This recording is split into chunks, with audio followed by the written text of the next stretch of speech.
Hello बच्चों, स्वागत है आप सभी का आपकी अर्थशास्त्र की ऑनलाइन क्लासेस में। आज मैं आप सभी के सामने उपस्थित हुई हूँ आपकी कक्षा 11 का टॉपिक लेकर। कक्षा 11वीं कक्षा के अंदर हम पढ़ेंगे चैप्टर 10 और चैप्टर 10 की ये हमारी 8वीं वीडियो है। 7 वीडियो हम इस चैप्टर की पहले पढ़ चुके हैं। चैप्टर का नाम था हमारा केंद्रीय प्रवृत्ति के माप, जिसमें हम मध्यिका और बहुलक के बारे में पढ़ेंगे। मध्यिका व्यक्तिगत श्रृंखला में, खंडित श्रृंखला में और आवर्ती वितरण श्रृंखला में कैसे निकलती है वो हम पढ़ चुके हैं। आज का हमारा विषय रहेगा विभाजन मूल्य। विभाजन मूल्य किसे कहते हैं, तो चलिए शुरू करते हैं विभाजन मूल्य को। इसके अंदर ये जो हमारा टॉपिक है, इसके अंदर आपकी बुक के अंदर सम्स ज्यादा नहीं दे रखे हैं, लेकिन फार्मूले हैं वो हमें पता होने चाहिए। पहले हमारे इसमें सम्स भी होते थे, लेकिन अब की बार आपकी बुक के अंदर इसके ऊपर बेस्ड सम नहीं है। आपको सिर्फ इनके सूत्र वगैरह जो है वो याद करने हैं और समझने हैं। तो देखते हैं विभाजन मूल्य क्या होता है। विभाजन करना यानी कि किसी चीज को बांटना। विभाजन का अर्थ होता है बांटना। तो विभाजन मूल्य क्या हुआ, जो एक श्रृंखला को कई भागों में बांटे। विभाजन मूल्य का अर्थ क्या हुआ कि जो सीरीज दे रखी है, जो श्रृंखला दे रखी है, उसे अगर कई भागों में बांटा जाए तो हम उसे विभाजन मूल्य कहेंगे। तो देखिए परिभाषा क्या बनेगी, किसी श्रृंखला को 2 या 2 से अधिक भागों में बांटने वाला मूल्य। जो मूल्य एक श्रृंखला को कई भागों में बांट देता है, 2 से ज्यादा भागों में बांट देता है, तो वो उसका विभाजन मूल्य कहलाएगा। अब जो ये विभाजन मूल्य है ये कई प्रकार के होते हैं। विभाजन मूल्य जो श्रृंखला को कई भागों में बांटे। विभाजन मूल्य एक होता है चतुर्थक कहते हैं हम, और एक है दशमक और एक है शतमक। ये 3 तरह के 3 आपके विभाजन मूल्य जो है वो आपके सिलेबस के अंदर है। इनको देखते हैं ये क्या है। चतुर्थक क्या होता है, चतुर्थक होता है जो श्रृंखला को 4 भागों में बांटे। चतुर्थक जैसा कि नाम से ही है, अब ये तो हमें पता चल गया विभाजन मूल्य श्रृंखला को बांटता है, लेकिन अगर चतुर्थक विभाजन मूल्य है तो वो श्रृंखला को 4 भागों में बांटेगा। तो चतुर्थक कितने भागों में बांटेगा, 4 भागों में। दशमक एक श्रृंखला को 10 बराबर भागों में बांटेगा। कितने भागों में, 10 बराबर भागों में। और शतमक यानी कि शतक भी कहते हैं हम, सैकड़ा यानी कि 100 बराबर भागों में। अगर कोई मूल्य श्रृंखला को 4 बराबर भागों में बांटे तो वो चतुर्थक है। अगर कोई मूल्य श्रृंखला को 10 बराबर भागों में बांटे तो वो दशमक है। और अगर कोई मूल्य 100 बराबर भागों में बांटता है तो वो शतमक है। चतुर्थक को हम अंग्रेजी में क्वार्टाइल बोलते हैं, क्वार्टाइल।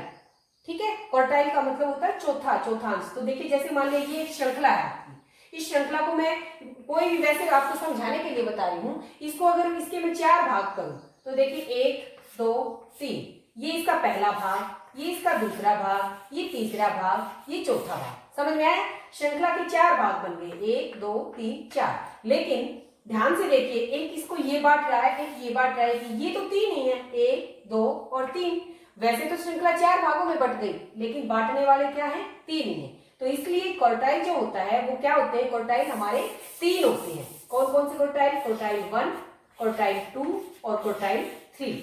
ये 3 होते हैं। अब जैसे मैंने आपको बताया ये 1 2 3, अब जो ये बीच का है इसने क्या किया, आधी श्रृंखला इधर है, आधी श्रृंखला इधर है।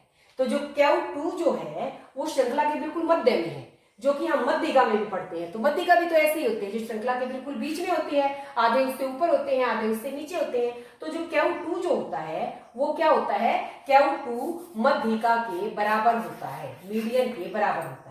क्योंकि Q2 मीडियन के बराबर होता है, इसलिए हम Q1 और Q3 ही यहाँ पर निकालते हैं। हम Q2 नहीं निकालते, क्योंकि Q2 क्या है, Q2 तो मध्यिका के ही बराबर है।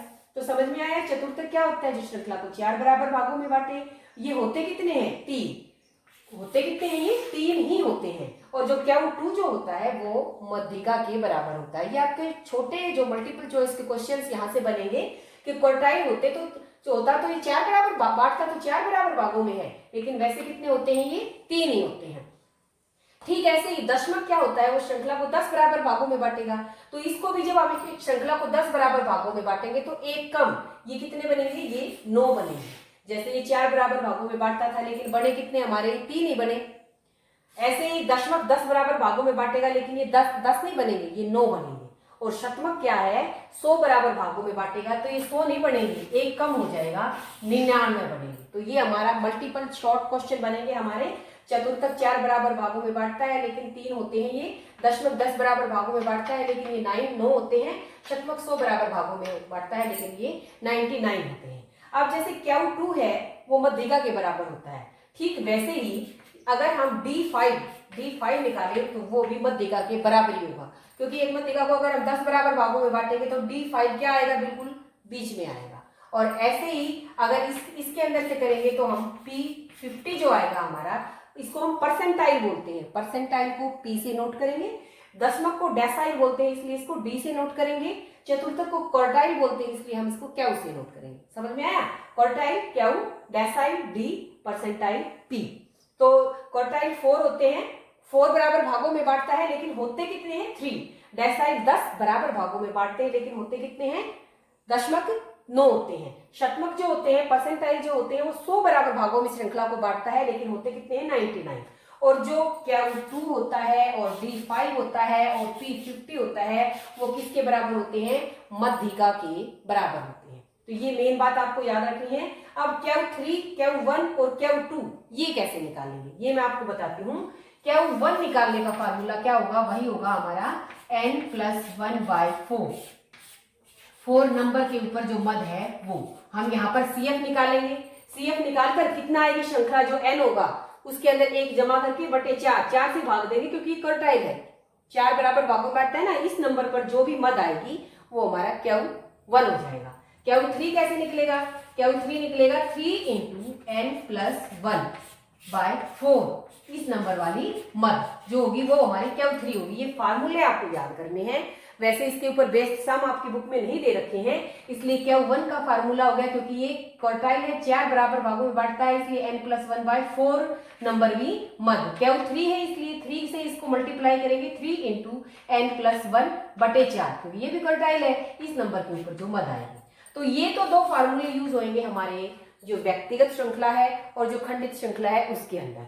अगर श्रृंखला हमारी आवर्ती वितरण वाली जिसमें वर्गांतर दी हुई है तो वहां क्या करेंगे, वहां पहले हम n/4 निकालेंगे और उसके बाद हम फार्मूला लगाएंगे वही L1 + n/4 - CF/F × R।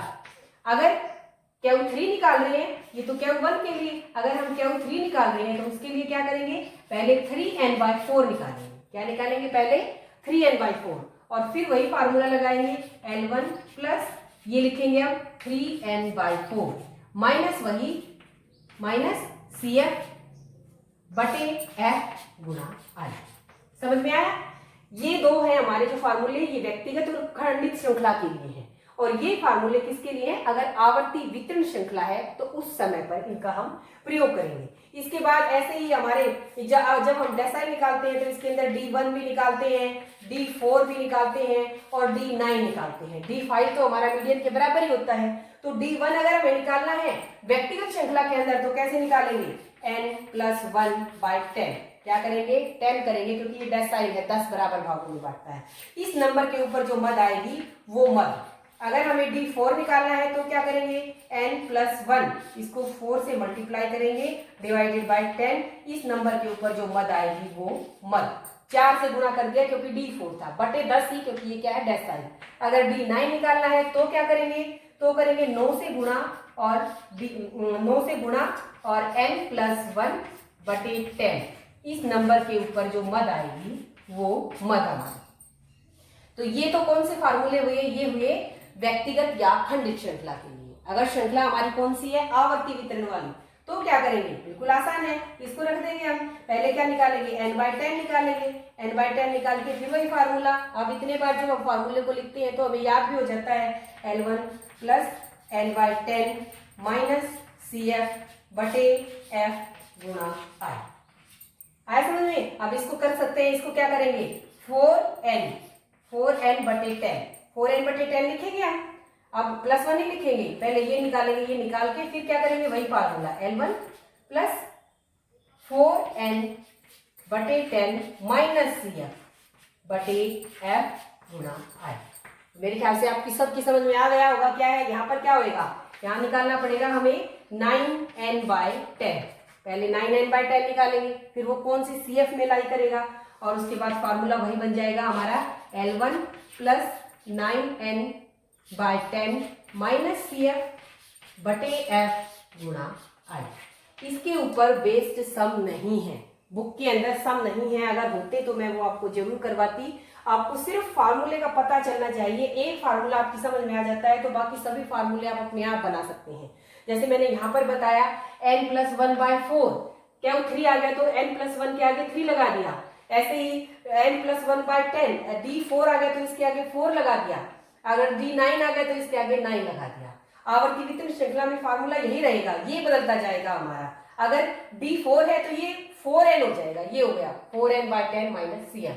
अगर d9 है तो 9n/10 - Cm, ये हो जाएगा। परसेंटाइल में भी ऐसे ही करते हैं हम, परसेंटाइल का फार्मूले भी ऐसे ही होंगे। अगर हमें क्या निकालना है, P1 निकालना है तो हम क्या करेंगे, n1 प्लस क्या कर देंगे 100, क्योंकि 100 बराबर भाग होंगे और इस नंबर के ऊपर जो मद आएगी वो इस नंबर के ऊपर जो मद आएगी वो मद CF निकालनी पड़ेगी, हमें संचयी आवृत्ति निकालनी पड़ेगी।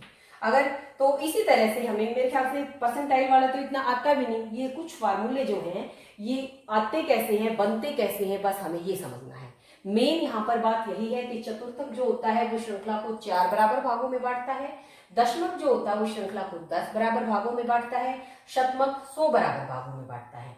लेकिन चतुर्थक हमारे एक कम बनेगा, 3 ही बनेंगे। ऐसे ही दशमक भी एक कम बनेगा, 9 ही बनेंगे।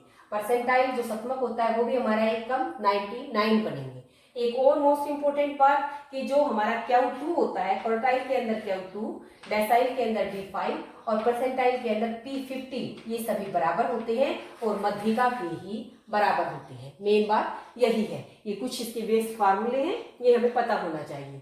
तो मेरे ख्याल से आपको समझ में आ गया होगा कि विभाजन मूल्य क्या होता है, जो श्रृंखला को कई भागों में बांटता है। अगर 4 भागों में बांटेगा तो वो चतुर्थक बन जाएगा, 10 भागों में बांटेगा तो दशमक बन जाएगा और अगर 100 भागों में बांटेगा तो वो शतमक हो जाएगा। तो हम मध्यिका पढ़ चुके हैं, आज हमने विभाजन मूल्य पढ़ लिया। जो हमारी अगली वीडियो आएगी उसके अंदर हम बहुलक के बारे में पढ़ेंगे। इस चतुर्थक के बारे में हमें जो मैंने बताया है, जितना मैंने बताया है इतना आप लोगों के लिए काफी है। अगर इतने को आप समझ लेते हो तो चतुर्थक में से यहीं से पूछा जाएगा, इससे ज्यादा नहीं पूछा जाएगा। तो आज के लिए मेरे ख्याल से काफी है।